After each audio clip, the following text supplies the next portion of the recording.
ছোট্ট একটা গুনার কথা আপনাদের অল্প বলবো, যেটা আমরা সবাই করি। সেটা হলো, মুসলমান যখন আর এক মুসলমানকে খারাপ জানে, তখন এই মুসলমান ওই মুসলমানের গীবত করে। গীবত শোনেন? গীবত মানে কি? গীবত কি সত্য কথা না মিথ্যা কথা? মিথ্যা কথা, আসলে ঠিক না। গীবত শতভাগ সত্য কথা, 100% সত্য না হলে ওটা গীবত হবে না। গীবত হওয়ার জন্য প্রথম শর্ত হলো ওটা 100% সত্য হতে হবে। মিথ্যা হলে সেটাকে বলা হয় অপবাদ, বদনাম, মিথ্যা বদনাম। আর গীবত হওয়ার জন্য শর্ত কি? প্রথম শর্ত কি? শতভাগ সত্য হইতে হবে। আল্লাহ রাসূল সাল্লাল্লাহু আলাইহি ওয়াসাল্লাম বলছেন, আতাদরুনা মাল গীবাহ, তোমরা কি জানো গীবত কি? সাহাবায়ে কেরাম বললেন, আল্লাহু ওয়া রাসূলুহু আ'লাম, আল্লাহ এবং তার রাসূল ভালো জানেন। তখন রাসূলুল্লাহ সাল্লাল্লাহু আলাইহি ওয়াসাল্লাম বললেন, যিকরুকা আখাকা বিমা ইয়াকরাহ, তোমার ভাইয়ের গায়বাতে, অনুপস্থিতিতে তোমার ভাই সম্পর্কে এমন কথা বলবে, ওই কথাটা সে যদি জানে তার কষ্ট লাগবে।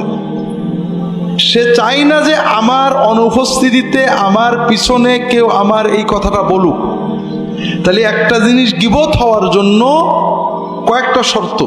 তার একটা হলো তার অনুপস্থিতিতে বলা, আর একটা হলো যেটা সে অপছন্দ করে সেটা বলা।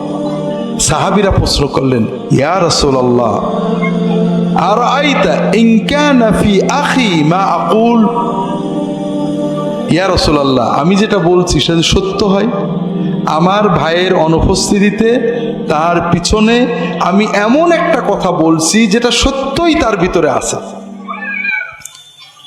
রাসূলুল্লাহ সাল্লাল্লাহু আলাইহি ওয়াসাল্লাম উত্তরে বললেন, ইন কানা ফি আখিকা মা তাকুলু ফাকাদ গতাবতা ওয়া ইন লাম ইয়াকুন ফীহি মা তাকুলু ফাকাদ বাহাত্তা, যদি তুমি যে কথা বলছো এটা সত্যই ওই ব্যক্তির ভিতরে থাকে, তোমার কথা যদি শতভাগ সত্য হয় তাহলে ওটা গীবত হবে। তাহলে গীবত হওয়ার জন্য তিনটে শর্ত। একটা হলো আপনি পিছনে বলবেন অনুপস্থিতিতে, আর একটা হলো যেটা বললে সে কষ্ট পায়, আর একটা হলো সত্য হতে হবে। যদি মিথ্যা হয়, আল্লাহ রাসূল সাল্লাল্লাহু আলাইহি ওয়াসাল্লাম বলছেন, ওয়া ইল্লাম ইয়াকুন ফীহি মা তাকুলু ফাকাদ বাহাত্তা, যদি তুমি যে কথাটা বললে ওই কথাটা তার ভিতরে না থাকে, মিথ্যা হয়, তাহলে এটা অন্য একটা গুনাহ, সেটার নাম হলো অপবাদ। অপবাদের শাস্তি কি? অপবাদ হলো মহা কবিরা গুনাহ। মদ খাওয়া, শুয়োর খাওয়া, এগুলো যেমন কবিরা গুনাহ, গীবত, অপবাদ এইরকম কবিরা গুনাহ, তবে একটু বেশি। আপনি নগদ টাকা দিয়ে, নিজের হালাল টাকা দিয়ে 2 কেজি মদ কিনে খেয়েছেন, এটা গুনাহ হবে। তবে এখানে কোনো বান্দার হক নষ্ট হয়নি। আপনি যখনই তওবা করবেন, অর্থাৎ আপনি বলবেন যে আল্লাহ মাফ করে দাও, আর করব না, তখনই আল্লাহ মাফ করে দেবেন।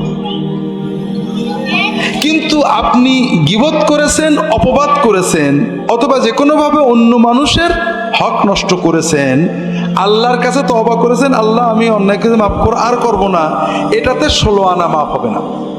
ওই যার ক্ষতি করেছেন তার কাছে মাফ নেওয়া লাগবে। আর এজন্যই আল্লাহ রাসূল সাল্লাল্লাহু আলাইহি ওয়াসাল্লাম বলছেন, মান ক্বালা ফি মুমিনিন মা লাইসা ফীহি আসকানাহুল্লাহু রাদগাতাল খাবালি হাত্তা ইয়াতিয়া বিমাখরাজিম মিনহু, যদি কোনো মানুষ অন্য কোনো মুমিন ভাইয়ের ব্যাপারে এমন কথা বলে যেটা সত্য না, এরকম কথা কিন্তু আমরা সারা দিনই বলি, অমুক লোকটা এই দোষ আছে। আমরা যারা দিনদার, দিনী দল করি, তারা কি বলি? অমুক ইহুদিদের দালাল, অমুক খ্রিস্টানদের দালাল, অমুক অমুকের দালাল, অমুকের টাকা খেয়েছে, অমুক এই নিয়েতে এই করেছে। এগুলো বলি না ভাই? বল। আপনাকে যদি বলা হয় যে ঠিক আছে, তুমি আল্লাহর কসম করে বলো যে অমুক ইহুদিদের দালাল, যদি না হয়, আমার কথা মিথ্যা হয়, তাহলে আমার বউ 3 তালাক, আমার ছেলে পেলে এক্ষুনি মরে যাক, বলতে পারবেন? তাহলে আপনিও নিশ্চিত না, ঠিক না? আপনি আন্দাজে বললেন না? আন্দাজে বলবে। কিয়ামতের দিন আল্লাহ আপনাকে একটা চান্স দেবে। কি বলবে? যে বান্দা, তুমি দুনিয়াতে আমার অমুক বান্দার ব্যাপারে এই কথাটা বলেছিলে সে ইহুদিদের দালাল, খ্রিস্টানদের দালাল, সে গোপনে অমুকের টাকা খায়, সে অমুক কাজ করে, সে এই নিয়েতে এটা করে। এই যে কথাটা বলেছিলে, এটা ডকুমেন্ট আমাকে দাও, দলিল দিবা। আসকানাহুল্লাহ রাদগাতাল খাবালি হাত্তা ইয়াতিয়া বিমাখরাজি মিনহু। যতক্ষণ তুমি দলিল না দিতে পারবে, ততক্ষণ আল্লাহ তাআলা ওই বান্দাকে, ওই যে ব্যক্তি অপবাদ করেছিল, মুমিনের নামে মিথ্যাচার করেছিল, আন্দাজে অপবাদ দিয়েছিল, ভিত্তিহীন অপবাদ দিয়েছিল, ওই লোকটাকে জাহান্নামীদের রক্ত, পুজ, পেশাব, পায়খানা যেখানে থাকে ওর ভিতরে তার অবস্থান দিয়ে বলবেন, তুমি যতদিন ডকুমেন্ট না দিতে পারো এখানে থাকো। নাউজুবিল্লাহ বলেন না। এইরকম গুনাহ আমরা করি না, কোনো লাভ আছে ভাই? 2 টাকা লাভ আছে বলেন তো? 2 টাকাও লাভ ভাই। একটা ভেজাল দিয়ে, ওজনে কম দিয়ে 10 টাকা লাভ করেছেন, দোজখে 10 দিন পড়লেও তো মনের সান্ত্বনা হবে, বাড়িতে বিরিয়ানি খাইছিলাম। এই মিথ্যা অপবাদ দিয়ে কি পাচ্ছি আমরা? এক দল আর এক দলের বিরুদ্ধে, এক মুমিন আর এক মুমিনের বিরুদ্ধে। ভাইরা, আল্লাহর হস্তে বলি, যে কথা আপনি ডকুমেন্ট দিয়ে প্রমাণ করতে পারবেন না সেই কথা বলবেন না। আপনি আমার কথার সমালোচনা করেন যে আব্দুল্লাহ জাহাঙ্গীর এই কথা বলেছে, এটা ঠিক না, কোনো সমস্যা নেই, কারণ আপনি জানেন ডকুমেন্ট আছে, আমি বলেছি। কিন্তু আপনি এটা বলেন না যে আব্দুল্লাহ জাহাঙ্গীরের মনে এইটা ছিল বলে এইটা বলেছে। আপনি কার মন দেখেছেন? আল্লাহ কিয়ামতের দিন জিজ্ঞেস করবে তো। অথবা বলেন না আব্দুল্লাহ জাহাঙ্গীর অমুকের কাছে টাকা নেওয়ার কারণে এটা বলেছে। ডকুমেন্ট আছে আপনার কাছে? আছে? বলবেন না, কোনো না। আমি বলে না দুনিয়ার কারোর ব্যাপারে আপনি, বিষয় হচ্ছে কি ভাইরা, একদিন আমাদের একা আল্লাহর সামনে দাঁড়াতে হবে, ঠিক না? এই দুনিয়ার মারামারি, মাতবরি সব শেষ হয়ে যাবে, যেখানে আল্লাহ ইনসাফ করবেন। আল্লাহ এক বান্দার ক্ষতি করে আর এক বান্দাকে জান্নাত দেবে না।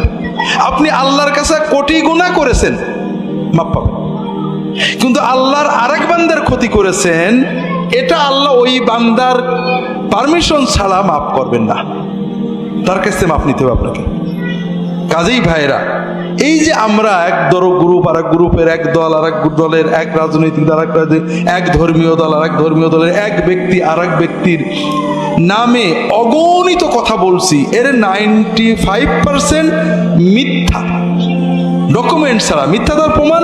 আপনাকে যদি বলা হয় যে কসম করে বলেন যে এইটা যদি মিথ্যা হয় আমার বউ তালাক, বলবেন না আপনি।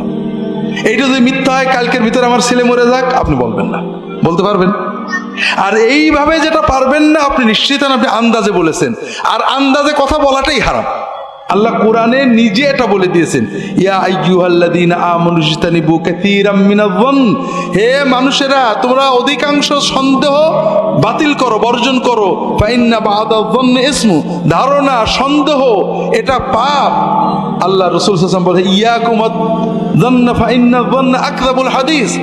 সন্দেহ, ধারণা, মনের আন্দাজে কিছু বলো না, এটা সবচেয়ে মিথ্যা কথা। দ্বিতীয়, আমরা এক মুমিন আর এক মুমিনের বিরুদ্ধে যেটা বলি,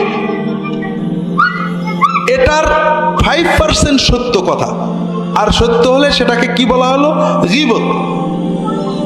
গীবত হওয়ার জন্য রাসূলুল্লাহ সাল্লাল্লাহু আলাইহি ওয়াসাল্লাম 3টে শর্ত দিলেন, মনে আছে তো? কয়টা শর্ত? 1 নম্বর সত্য হইতে হবে, 2 নম্বর তার পিছনে হইতে হবে, 3 নম্বর যে কথা বললে সে কষ্ট পায় এরকম কথা হইতে হবে। আমরা অনেক সময় মনে করি ওর আমরা সামনেও বলতে পারি, বলেন না? বলেন না। সামনে যেটা বলতে পারেন সেইটা পিছনে বলাই হলো মহাকবিরা গুনাহ, গীবত। আল্লাহ কোরআনে এই আয়াতে বলছেন, ইয়া আইয়ুহাল্লাযীনা আমানু ইজতানিবু কাসীরাম মিনায-যন্নি ইন্না বা'দায-যন্নি ইসম ওয়ালা তাজাসসু ওয়ালা ইয়াগতাব বা'দুকুম বা'দা। তোমরা একে অপরের দোষ খুঁজে বেড়াও না, আর দোষ খোঁজা ছাড়াও যদি কোনো গোপন দোষ জানো, কেউ কারোর পিছনে গীবত করো না। আইয়ুহিব্বু আহাদুকুম আইয়াকুলা লাহমা আখিহি মাইতাম ফাকারিহতুমু, তোমরা কি চাও তোমার মরা ভাইয়ের গোশতটা খাও? চান নাকি? ভাই মারা গেছে, 1-1.5 মণ গোশত আছে, কবরে দিলে তো পোকাই খাবে, লস হবে, কাজে ফ্রিজে রেখে দিই, কেটে কেটে রান্না করে খাবো, এরকম চিন্তা মনে আসে নাকি? যদি মনে কেউ বলে তাহলে কি ঘৃণা আসে না লোভ আসে? ঠিক গীবতের পরে এরকম ঘৃণা আসলে তখন বুঝবেন যে আপনি মুমিন হয়েছেন, ওলি হয়েছেন, যার জবান আল্লাহর হুকুমে চলে।